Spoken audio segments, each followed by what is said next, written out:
Hello students, I am a physics teacher. Today I am going to explain how to find magnetic field due to current carrying coil at the axis passing through the center of the coil. So let's do it.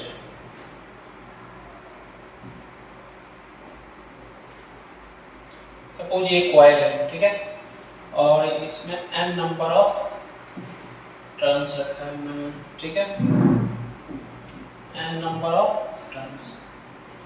इसके centre से एक axis cross कर रहा है। इस axis पे हमें किसी पॉइंट पे मैग्नेटिक फील्ड निकालना है ड्यू टू दिस कॉइल। इसका रेडियस क्या है, r, और इसके सेंटर से जो जिस पॉइंट पे निकालना है वो डिस्टेंस क्या है, x। तो इस कॉइल पे हम एक छोटा सा एलिमेंट लेगा। उससे पहले हम ये लिखेंगे करंट का क्या फ्लो हो रहा है। तो करंट का फ्लो मैंने ऐसे दिखाया है, ठीक है। कहने का मतलब है कि कुछ आपके तरफ आगे की तरफ से और मेरी तरफ नीचे की तरफ से, ठीक है। तो इसमें करंट का जो फ्लो हो रहा है कुछ इस तरीके से हो रहा है। तो हम कैसे निकालेंगे, तो अकॉर्डिंग टू बायोट-सावर्ट लॉ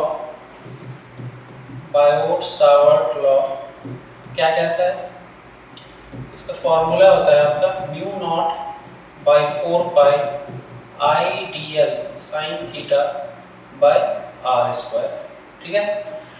तो यहाँ पे हम एक छोटा सा एलिमेंट लेंगे, डीएल एलिमेंट, ठीक है, और इस पॉइंट पे हमें निकालना है इस एलिमेंट की वजह से।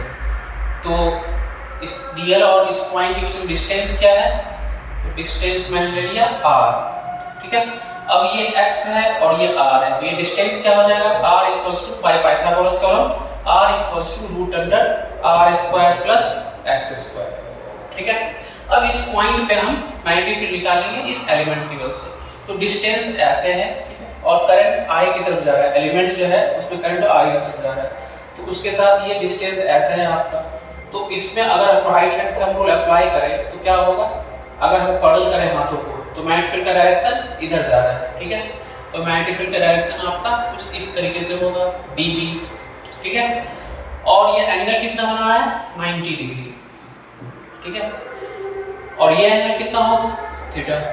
तो इस dB का वैल्यू क्या होगा, तो dB का जो वैल्यू होगा वो क्या होगा, mu not by 4 pi into I D L sign क्या होगा थीटा 90 डिग्री। ये डिस्टेंस और ये आपका मैग्नेटिक फील्ड का डायरेक्शन, ये क्या एंगल बना रहा है आपका, साइन 90 डिग्री, ठीक है, डिवाइडेड बाय आर स्क्वायर। तो क्या हो जाएगा, mu not by 4 pi into I D L by R square, sine 90 degree क्या हो जाएगा 1, ठीक है। अब डायमेट्रिकली अपोजिट लोकेशन पे यहाँ पे हम एक डीएल एलिमेंट लेते हैं, ठीक है, और इस डीएल एलिमेंट की वजह से इस पॉइंट पे मैग्नेटिक फील्ड क्या है वो हम देखते हैं। तो यहाँ से फिर ऐसे ही करते हैं जैसा हमने यहाँ पे किया, एक लाइन ड्रॉ किया, कहने का मतलब डिस्टेंस कितना वो देखा, r इक्वल्स टू सेम होगा यहाँ पे r square plus x square by Pythagoras theorem. और यहाँ पे कैसे होगा, डायरेक्शन क्या होगा मैग्नेटिक फील्ड का, मैग्नेटिक फील्ड करंट जा रहा है अंदर की तरफ, तो क्या होगा, करंट अंदर की तरफ जा रहा है और ये क्या है, इसका पोजीशन वेक्टर, ये जो डिस्टेंस है। तो कैसे निकालेंगे हम, एलिमेंट ऐसे है और करंट का जो जिस पॉइंट पे निकालना है उस पॉइंट की तरफ अगर कर्ल करें तो क्या हो रहा है, अंगूठा जा रहा है नीचे की तरफ by right hand thumb rule. तो क्या होगा, यहाँ पे कुछ इस तरीके से आएगा dB, ठीक है। तो यहाँ पे ये 90 डिग्री बना रहा है, तो यहाँ पे भी सेम होगा, mu not by 4 pi into I D L by R square. अब हम देखते हैं इस dB का दो कंपोनेंट आएगा, एक आएगा आपको कुछ इस तरीके से आएगा, ठीक है, y कंपोनेंट, और एक आएगा x की तरफ। इस dB का भी एक कंपोनेंट इधर आएगा और एक आएगा इस तरफ, ठीक है। तो ये कंपोनेंट क्या आएगा आपका, ये कंपोनेंट आपका आएगा, ये 90 डिग्री है, ये थीटा है, तो ये क्या हो जाएगा 90 माइनस थीटा, टोटल 180 है, तो ये 90 प्लस थीटा हो रहा है, तो ये क्या होगा 90 माइनस थीटा। ये 90 डिग्री है, ये भी थीटा है, तो ये 90 है, तो ये क्या हो जाएगा 90 माइनस थीटा, ठीक है। तो इस dB का दो कंपोनेंट क्या होगा, एक होगा dB cos थीटा और एक क्या होगा dB sin थीटा, ठीक है। इसका भी एक कंपोनेंट क्या होगा dB cos थीटा और एक कंपोनेंट क्या होगा dv sin थीटा। ठीक है, तो टोटल जो हो जाएगा x वाली साइड वो कितना आ जाएगा 2 dv sin थीटा। ठीक है, अब हम इस एलिमेंट की वजह से तो मैग्नेटिक फील्ड निकाल चुके, लेकिन हमें तो पूरे लूप की वजह से निकालना है मैग्नेटिक फील्ड।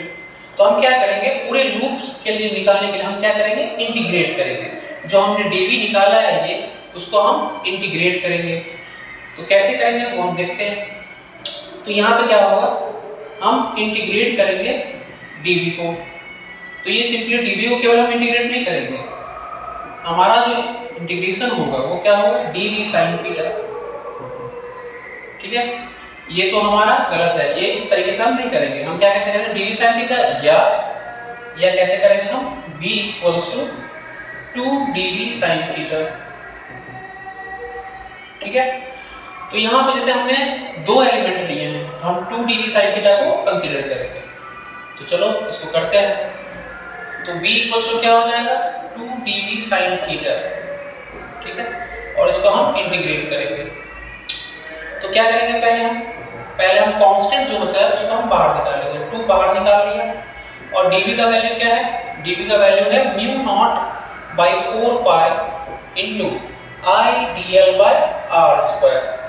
ठीक है, और sin थीटा की वैल्यू क्या हो जाएगी, sin थीटा की वैल्यू हो जाएगी, ये थीटा है इसके सामने का ये जो साइड है वो क्या हो जाएगा परपेंडिकुलर, और ये क्या हो जाएगा हाइपोटेनस। तो हम कैसे लिखेंगे, sin theta equals to r by root under r square plus x square. ठीक है, ये r होगा कैपिटल R। ठीक है, अब हम क्या करेंगे, जो कांस्टेंट है उसको बाहर निकाल लेंगे। तो 2 म्यू नॉट बाय 4 पाई, इसको बाहर निकाल लिया। ठीक है, r स्क्वायर को भी बाहर निकाल लिया। r स्क्वायर की वैल्यू क्या हो जाएगी, r स्क्वायर की वैल्यू हो जाएगी root under r square plus x square का होल स्क्वायर। तो इसको मैंने यहाँ पे इसको आपको स्क्वायर कर लिया।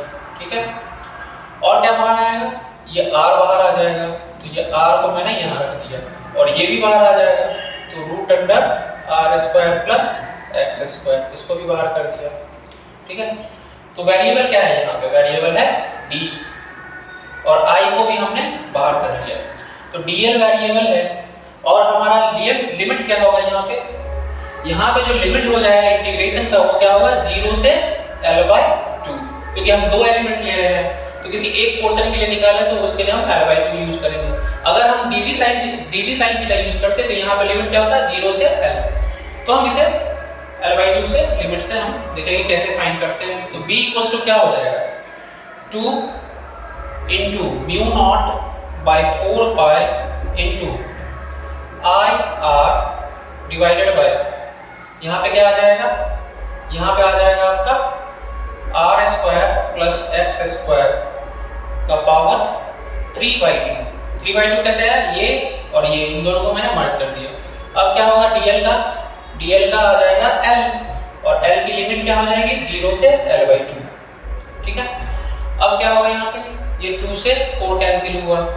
ठीक है, और क्या होगा आगे देखते हैं। b equals to mu not by 2 pi into I r by r square plus x square का पावर 3/2 इनटू ये क्या हो जाएगा l/, सिंपलीफाई करने पे l/2। ठीक है, अब फिर क्या आएगा b equals to mu not by 2 pi into I r, और l क्या हो जाएगा, इस कॉइल के लिए l क्या होगा, इस कॉइल के लिए l हो जाएगा इसका सरकमफेरेंस। तो सरकमफेरेंस क्या आएगा 2 पाई r, तो यहाँ पे क्या होगा, यहाँ हो जाएगा 2 पाई r divided bye r square plus x square का पावर 3/2 इनटू 2 से 2 गया, पाई से पाई गया। ठीक है, तो हमारी जो मैग्नेटिक फील्ड आ जाएगी वो क्या आएगी mu not I r square by 2 into r square plus x square का पावर 3/2।